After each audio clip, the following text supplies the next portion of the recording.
man, my hands are numb. It probably is carpal tunnel. Okay, so how do you know it's carpal tunnel? Here's what carpal tunnel is. Is numbness tingling into these three fingers, not the palm, not down here, these three fingers and half of this one. That's carpal tunnel syndrome.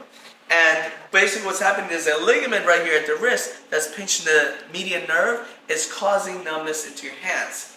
And, or to your fingers only specifically. And outside of that, if it's these two fingers tingling numbness, if it's the whole hand going tingling, that's not carpal tunnel. I don't care what doctor tells you that, that is not carpal tunnel. So here's how you fix it if you truly have carpal tunnel.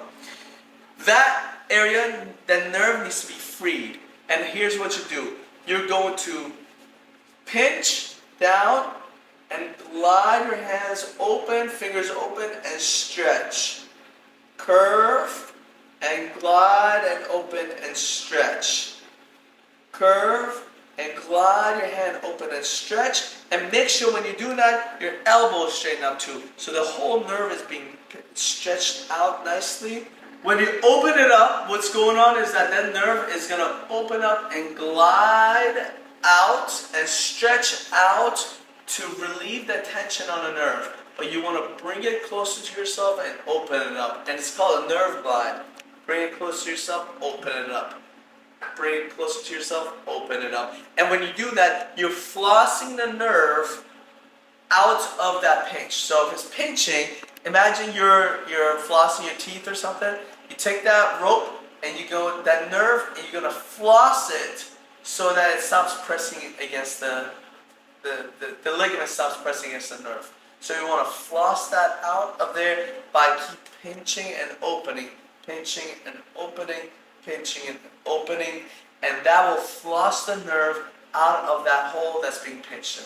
So if you have true carpal tunnel, it has to be these three fingers, half of this one, and make sure that you're open up the wrist area, and then on top of that, you have to make sure you're sitting correctly. You're not sitting like this.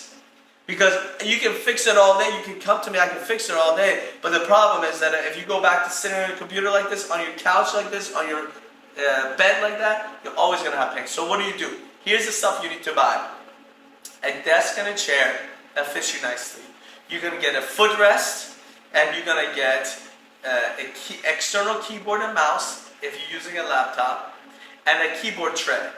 You're going to put the keyboard tray on your lap. You're going to put the keyboard and mouse on top of the keyboard tray, and then you're going to have the footrest to put in the bottom of your feet, and you're going to lean back, not 90 degrees, but 100 degrees, so slightly lean back with a pillow in the back.